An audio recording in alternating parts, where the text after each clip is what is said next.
Welcome to Work from the Inside Out, a podcast that highlights real-life stories, practical strategies, and best practices for transitioning your career from unhappiness and dissatisfaction to fulfillment, meaning, and joy. Now here is your host, career and executive coach, Tammy Loeb. Hey everyone. I am so delighted to introduce my guest today, Dina Denham Smith. Dina is an accomplished executive coach who draws on her background in organizational psychology and firsthand executive experience to help senior leaders and teams at world-class companies such as Adobe, Netflix, Goldman Sachs, PwC, and Sephora thrive. Dina has written more than 70 articles on leadership and career success for outlets such as Harvard Business Review and Fast Company. Her work is also frequently featured in other global media outlets such as the Wall Street Journal, Newsweek, and the BBC. She is the lead author on the best-selling new book, Emotionally Charged: How to Lead in the New World of Work. Please join me in welcoming Dina Denham Smith. Welcome, Dina. Thank you. Thank you so much for having me. I am so happy to have you, and I love reading the title of your book. I think it's so relevant to the world we are living in right now. But we're going to go back in time and take a stroll down your formative years. So take us to those years and tell us how they may or may not have informed where you are today. I think the most standout feature of my childhood is that I was raised in a sort of unusual environment. Both my parents were teachers at a boarding school. Boarding school, though, happened to be all boys. So there I was in rural Connecticut, growing up on a boarding school campus with 150 teenage boys. And I didn't, it was just my normal. I didn't really realize how truly odd that is. That's all you knew, right? It's all I knew, to be one of just a few girls in a sea of older men. And as you might imagine, I got in all sorts of trouble. But it also set me up for the corporate world in ways I did not anticipate it would. When I sort of arrived in my first job and it was in a more male-dominated setting, it didn't strike me as unusual at all.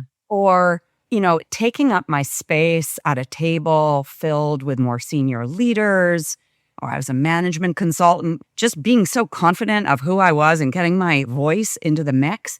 I never thought of it as, oh, wow, this is a real asset. But I had spent most dinners of my childhood at the boarding school dining room. Yeah. And we would have formal sit-down dinners. So it was my family and then 6 teenage boys. And the boys would rotate through. And everything was sort of family style. And, the conversation was moving quickly. The only way you got any attention around food was to speak up. So both from the perspective of being really comfortable around a lot of men, a lot of more senior people, and speaking up, I can't imagine a better training ground. Yeah, so it really did set me up well in ways that I could really only be thankful for in the rear view mirror. That's really funny. Mm-hmm. But for you, that was the norm. So it's not like it was something you felt you had to overcome, like many women have felt when they end up in certain corporate environments. 100%. I've developed over time such an appreciation for how hard that can be. I've worked with a number of female leaders on aspects that relate to that. But I just happened to grow up in a way where I built that skill set early, organically, unintentionally. It just became part of how I showed up. Yeah. I'm curious when did you realize that this was something that came more naturally to you, and yet you might have noticed that it was harder for other women who were in similar situations? Did you see that your childhood or your earlier years prepped you for all of this? No, it was actually just like a few years into my career. What I realized is that anywhere I was having miscommunications or struggling with a relationship at work, it was actually with another woman. And the more I really thought about this, it was women who had a softer style. Through this upbringing, I had developed what is, stereotypically, right? We are painting with a very broad brush stroke here. Yeah. People who spoke in more male ways, right? Right. A little direct, dominant, a little competitive, a little taking up space that maybe they don't even have the merit to take up. And so early on, I was like, gosh, what is going on here? And then it was through reflection, I was like, oh, and so I really had to develop more flexibility in my own communication style to communicate well broadly across like the spectrum of male and female and different personality types. And so I had a journey on the communication front. It just so happens that it's a little bit different than many other people walk. Yeah.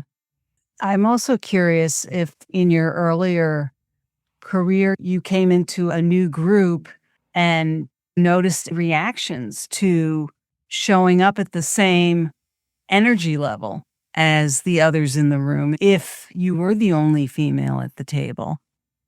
Yeah, I've had a few interesting experiences.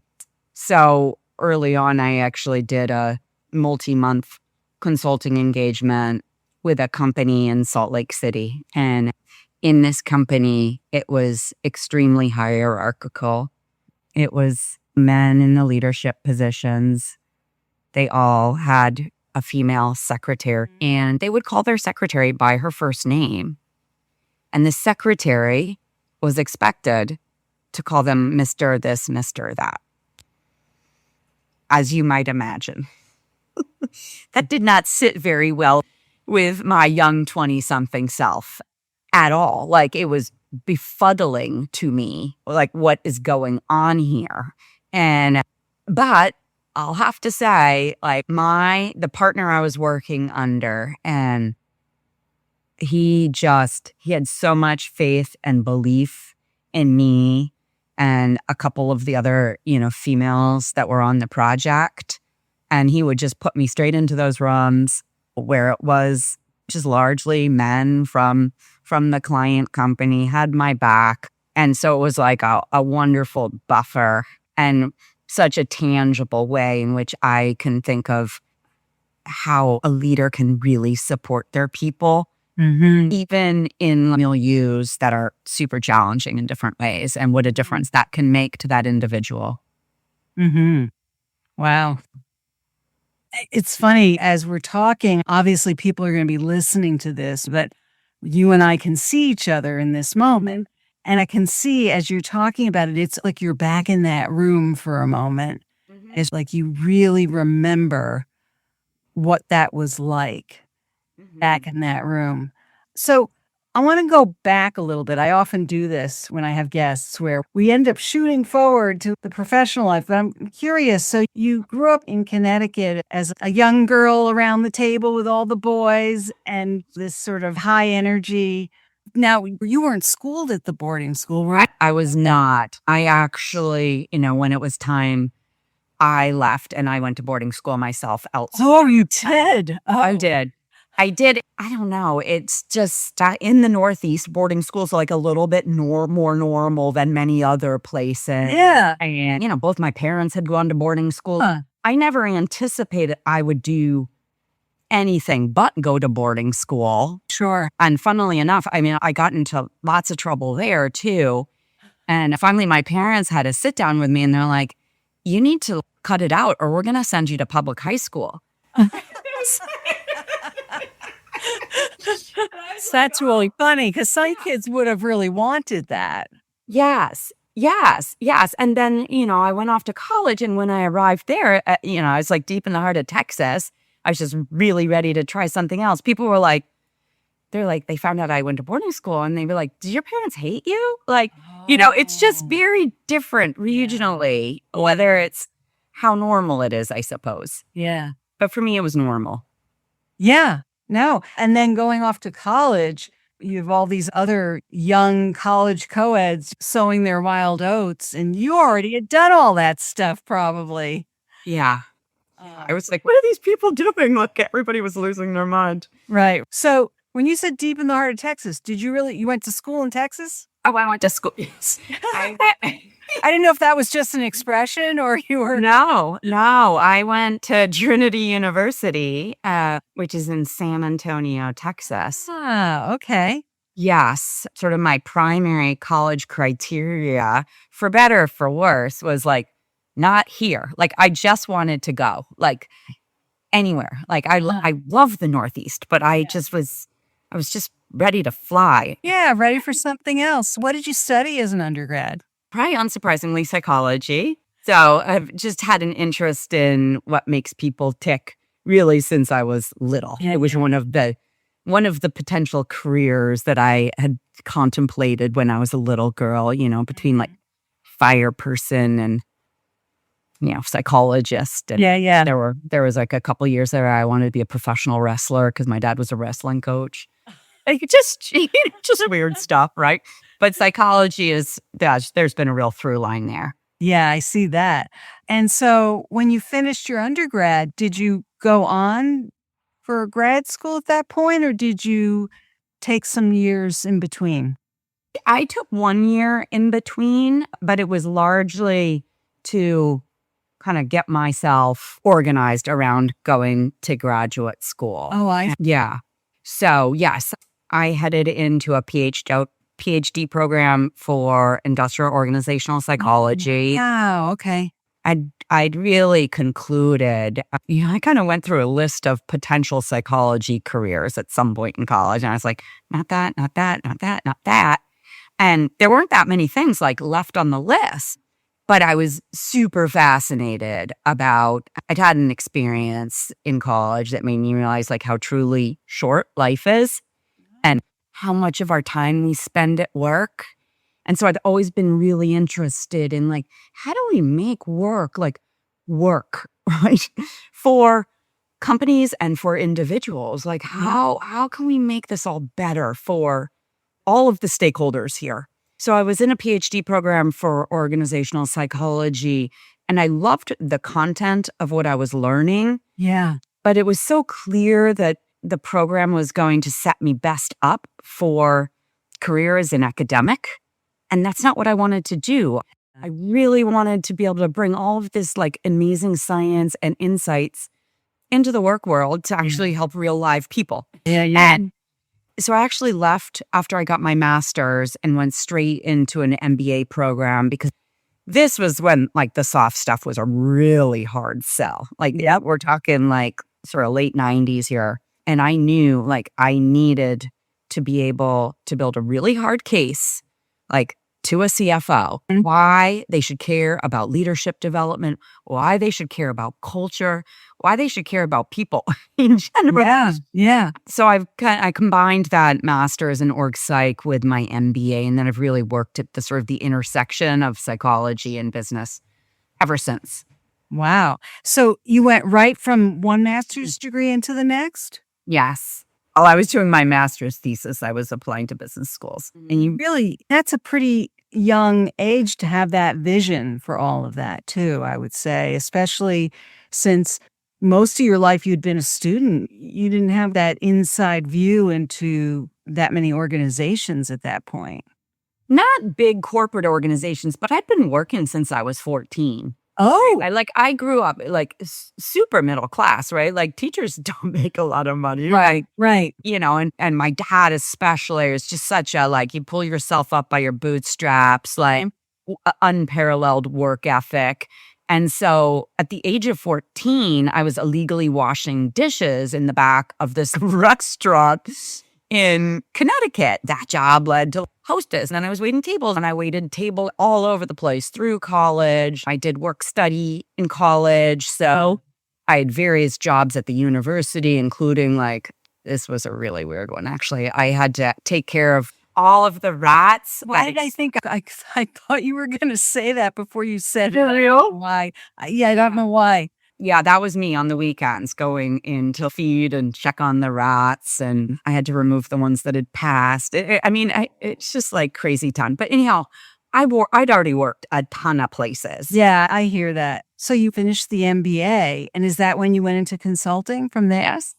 Yes. Uh-huh. That's when I went into management consulting, and I was focused on organizational strategy, worked with PwC, and so worked on big organizational transformations and mergers and spinoffs and all things. Yeah. And how long were you there for? I was there for a couple years, and then I was leading an engagement at a digital marketing agency. They were looking to like dramatically sort of scale. And I led that project. And as often happens in the consulting industry, I ended up getting hired away by that company. Uh-huh. It was not a light decision. I loved PwC and the people there. And I had so much incredible opportunity. It was wonderful. But this was back during like the dot-com boom, and it was just such an exciting time to be in Silicon Valley. Yeah. And this company was growing like mad, and it was just a great opportunity to go in-house and really experience, like with PwC, I'd led projects and led some sales efforts and led things, but they're really temporal versus going into an organization and then leading day in, day out, Right. intact teams and all that includes. So yeah, it's a very different kind of relationship to the work and then to be able to see it through. very different. Yeah. Yeah. And that was, again, just learning at high speed, which can be really enjoyable when you're up for it. And I was. Right, when you're really into it. And I would also imagine from a lifestyle perspective, consulting doesn't lend itself quite as well sometimes to even having much of a life outside of work. Yeah. I don't know if once you moved to the digital marketing agency, whether you were able to plant your feet a little bit more. There were just less waking up at 4 a.m. on Monday to get on a 6 a.m. flight to go wherever and like come flying back into town on, Friday at 5. There was less of that, but it was a lot of work. It's, and sort of startups and rapidly scaling companies Right. still are. Like, Yeah. you got to be up for that. It's no 40-hour-a-week job. No, it's not. I've had clients who are in those worlds and they're lucky if they're doing 3 hours of sleep a night. Some of them. How long did you stay with that company? I was there again a few years. Yeah. And so take us forward. Well, gosh, from that, I moved into a role in private equity. I was there and from an organizational and an operational perspective, right? It was about scaling process and system and talent. And so did that for a number of years too. And there were some other things swirling around, but those were the main courses in my career. And then it was, 10 years ago now, where I was ready for, again, another chapter. And that's what led me, after a bunch of reflection and more training, into executive coaching. And I've been doing my business, and here we are. So in other words, you're saying that these were all laying a foundation, and then you did more training. I'm assuming there's some coaching training. Oh, yeah, absolutely. A different skill set. Oh, yeah. It's a wildly different skill set than consulting, where like your job is to actually have the answer, right? And then that expectation exists in leadership roles too, right? In-house, and yes, leaders should be curious, and leaders should get all the good wisdom in the room before coming in with their dominant voice. And these things are all true. And when push comes to shove, right, leaders also are ultimately like the buck stops there. So, right. So yes, coaching is, you really have to build that muscle to be in a place of inquiry. So yes, I did a bunch of executive coaching training to be able to include that as one of the things that I bring into the Yeah. coaching I do with leaders. Well, I could imagine too that in some of your roles in-house that you would find some utility in having some of that skill set as well, that there'd be ways in which that could really come in handy. I'm curious about what made you decide at that 10-year mark, or maybe a little bit earlier than that, to make that shift going from being in-house to wanting to, it sounds like, then hang up your own shingle as a coach? Yeah. There was a period of years in between. So I started my coaching business 10 years ago. Yeah. But there'd been a break from work Okay. for a number of years. My first child was born 4 months early. Oh, that's early. Yeah. She was born at 24 weeks and was a pound and a half and was in the NICU for 4 months. And so the day that I gave birth to her was my last day working for a while. I see. You know, like even by the time she came home from the hospital, she was still such a fragile little, and had no immunity and had been pumped with so many antibiotics just to keep her alive in the NICU. And so I was that mom in the bubble with the kid. And that was a real identity quake for me, to go from career professional woman to literally stay home all by yourself with your baby person. It's a big shift. It was a big shot. It's a full-time job. It's just a very different full-time job. Yeah. You know, and it was all worth it.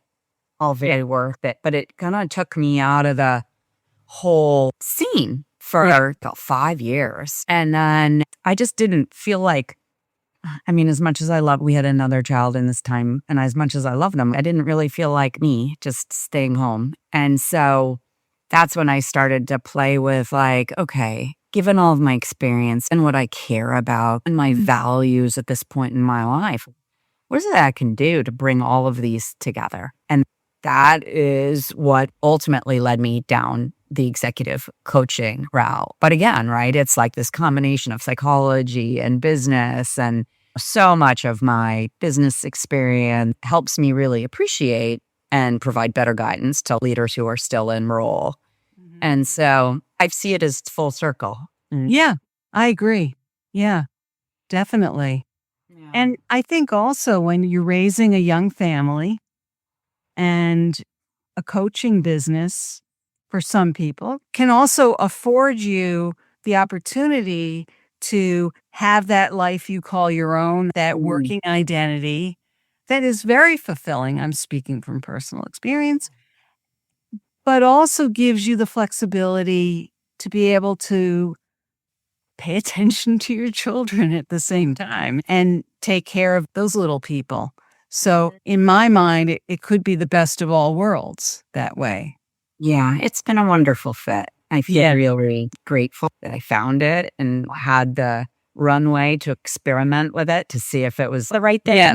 To honestly, like, the thing I love about it more than anything are all the amazing people I get to work with. It's just so much fun. Yeah. So much fun. When you started it, did you have a vision of what you wanted it to look like as compared to, let's say, what it looks like now? Is it what you envisioned, or is it different?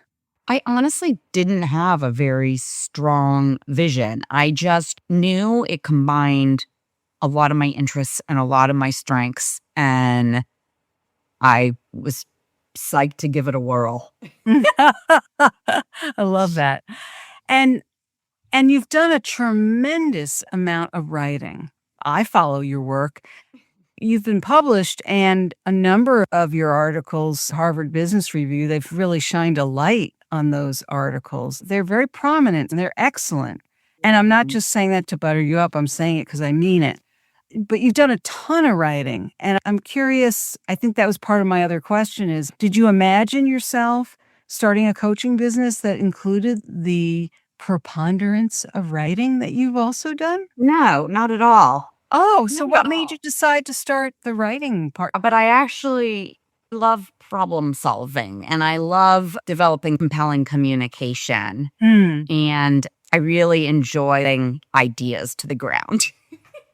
So, and oftentimes that's what these articles are. Like, I just spot something interesting, whether it's a pain point with a client or an opportunity or some sort of weird workplace dynamic. Yeah. And then, of course, I have to pitch it and get it accepted. But the whole process is, for me, it's like really digging into it and understanding it and then simplifying it in ways that other people can totally see what I'm talking about too. And I give them ideas of what to go do about it. I think part of the reason I've written so many articles is because I enjoy it. Yeah. It's a great reason to do it. Yeah. I think some people are probably, I love writing too, but I think some people are afraid of doing a lot of writing. I had to learn how to write in that style. Like my style, both from my undergrad, I was doing an honors thesis in psychology. And then I wrote a number of articles that were actually written in scientific publications, both undergrad and grad. And then my master's thesis for the PhD program. Like all of it is really sciencey writing. Yeah, right. Which if you're a lay reader, you're like, ugh, it's just going to put you straight to sleep and it's convoluted and the sentences are like a paragraph long and it's very rigorous. Yeah, it is a totally different style of writing. Yeah. And then as I started writing for more business oriented publications, I really had to undo all of that and write in a new way. But I just created forcing functions for myself at the beginning. And then it's like anything you practice. Sure. Keep practicing it like you're going to get better. And you enjoy the process, it sounds like.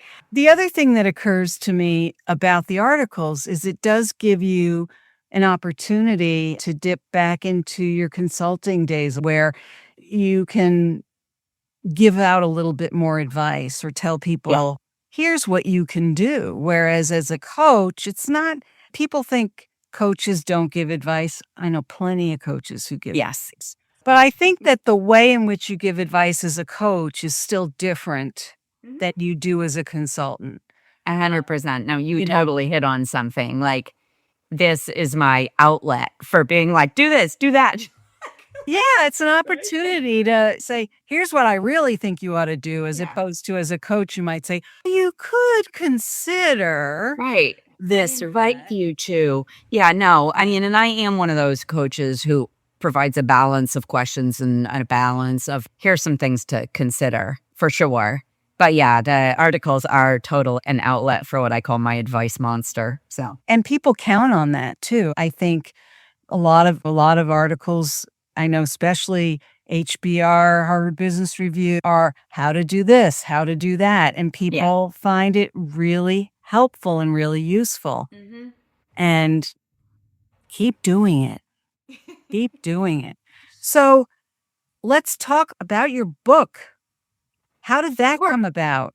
Because I know you're the lead author, but you worked with a co-author, emotionally charged, how to lead in the new world of work. So I'll start with the co-author. Yeah. Her name is Alicia Grandy, and she was my very best friend in the PhD program for industrial organizational psychology. So we are longtime friends. But she actually went the academic route, and she now heads up organizational psychology at Penn State and is an expert in workplace stress. And we've lightly stayed in touch, over the years, and then came back together in a real way, sort of at the beginning of COVID. So one of the things that I really noticed across my clients and across teams and across organizations was how fundamentally the role of the leader was shifting in a number of ways that really increased the overall emotional demands on that leader. And that increased the amount of emotional labor that they needed to do to perform well in their roles. And emotional labor is really like the work that we do to show up with the quote unquote right feelings at work. All workplaces have unwritten rules about what emotions are okay, who can actually show them, and in what doses. And emotional labor is this work that we do kind of like behind the scenes to, for example, if you're a leader and you are really tired, but you got to rally your team to like burn the midnight oil, you're going to show up at that team like cheerleading, pepping someone along. You could be so burnt out, and an employee comes to you and they're like, boss, I'm just really burnt out. And you need to show up with empathy. And meanwhile, you're like, can someone have some empathy for me? Right? It's the code switching that people need to do across different settings. What I really noticed was the emotional demands go sky high, and the amount of emotional labor that was required had also dramatically accelerated. And I could see the strain from that in my clients. And so I understood what was happening. Yeah. And it was actually at that time I reached out to Alicia. I'd already pitched it to HBO. I was like, I'm going to write an article on the emotional labor of leadership. Would you want to collaborate on this? And we did. And it was really, really fun. And that article was one of the first ones I wrote where it was like, I hate to use the term, but went viral. And it was so like, oh, I've really hit on something here, this emotional experience of leaders. And anyhow, long story short, the book kind of sprung from that collaboration, and we built it out. And what's really super fascinating is not just our research, but other studies have shown that like the perceived emotional demands on leaders, they're actually higher now than they were at the height of the pandemic. Really? Yeah. And, I've got different theories as to why. They're just theories. But the emotional demands of leading have not gone down, even though, thank God, we're not all worried for our lives anymore, right? Right. So, anyhow, the book really addresses how leaders' role has shifted in ways that dramatically increase these emotional demands and provides evidence-based strategies for how to navigate them, whether it's going into an emotionally charged meeting or decompressing after one, or many of the difficult leadership dynamic that people need to navigate, like restructuring a change fatigue team or letting an underperformer go or conducting a layoff, or how do you help your team benefit from diversity as opposed to get split by it? It addresses head on a bunch of topics that are really... Those are a lot of topics all in one book. That's a book a lot of people could benefit from, even in lots of different kinds of organizations too, I would say. Yeah. Lots of different kinds of every systems organization. Because I think the way people have to, I know I'm generalizing here, but the way people have to navigate the world is dramatically different now. Yeah. And I think back to just a few years ago, people would go to work and they would not always do exactly as they were told, but pretty much do what was expected of them, or at least believe that they were supposed to. And then the pandemic hit, and all of a sudden it was like the employees were running the show. And I don't think a lot of the leaders really knew how to handle that. Yeah.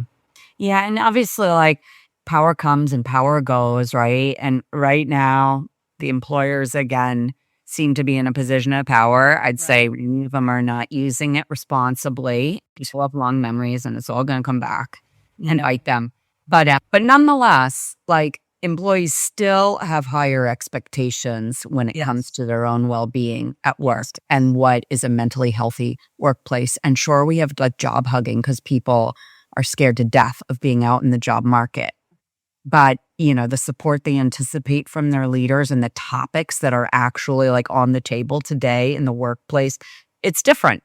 It's different. Really? And so being there, when your employee is like, I'm starting to have panic attacks because of the blah, blah, blah, like, there's an expectation that you can be constructive part of that conversation. And it's like, okay, leader, there's the expectation. How do you do that, though, without stepping into therapist territory? So anyhow, it's just a whole different ball of wax than it was, when I was leading. And those differences were just apparent to me, like in Technicolor. Yeah. And a lot of the leaders who are in place now were groomed to be leaders under totally different conditions. So they're not prepared for the world as it is now. I know we're generalizing, but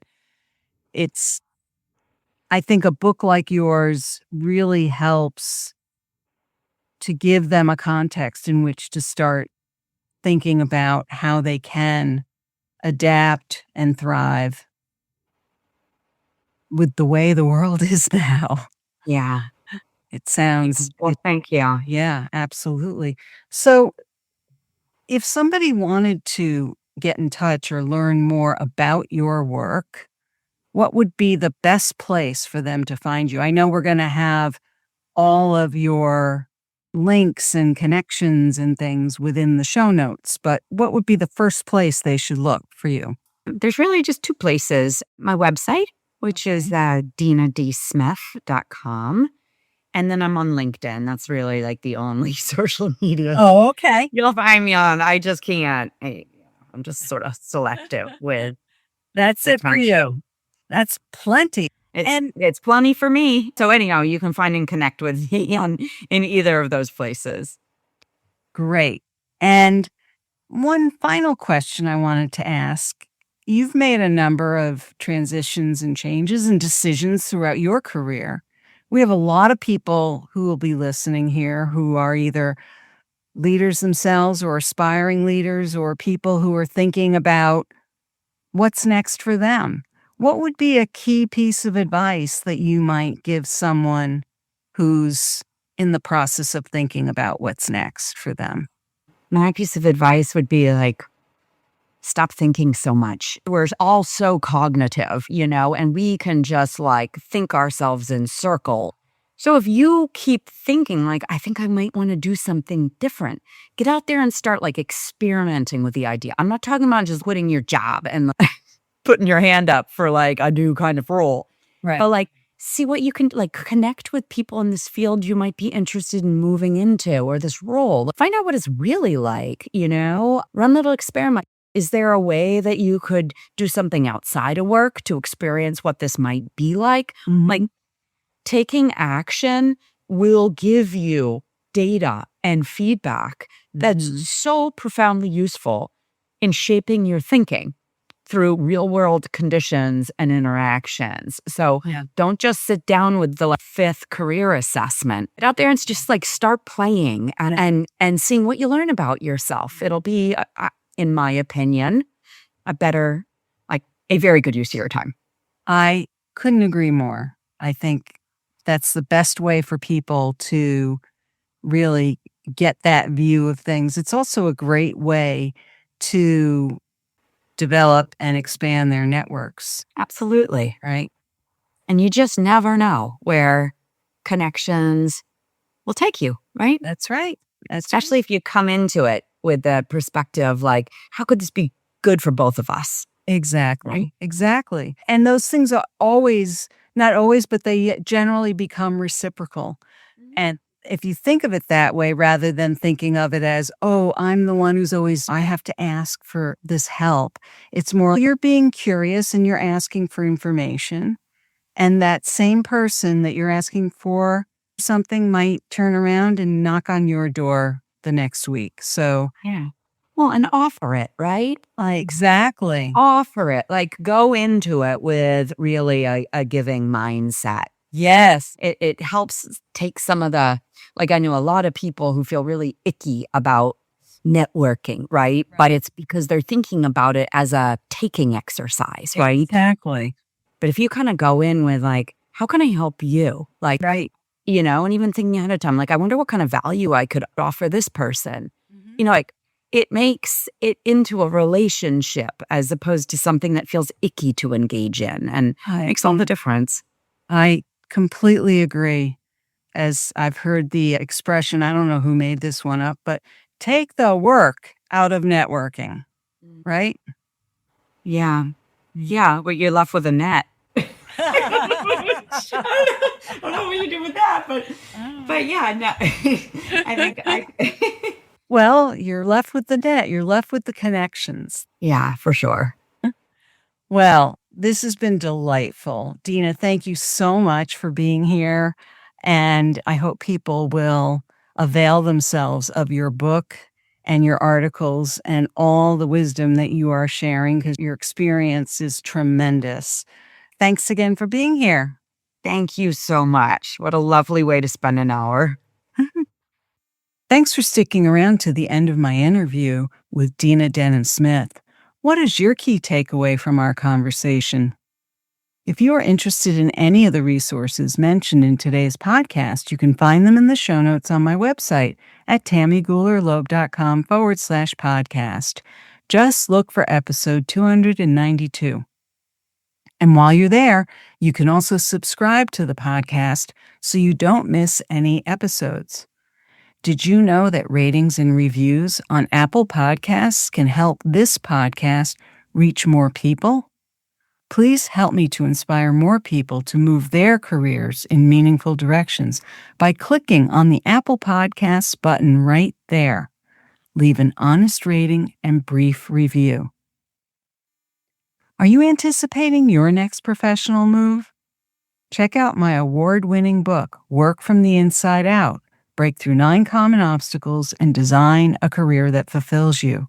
It's available through my website, Amazon, Barnes & Noble, independent bookstores, or through your local library.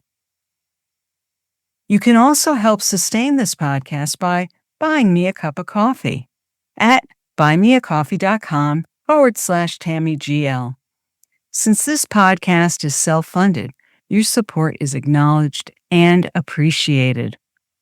Thank you so much for listening, and remember, it's never too late or too impossible to increase your sense of fulfillment and satisfaction in your work and other meaningful activities. Let me know how it's going for you. I'd love to hear from you. Bye for now. Thank you for listening to the Work from the Inside Out podcast. For more information, you can find us at www.workfromtheinsideout.com.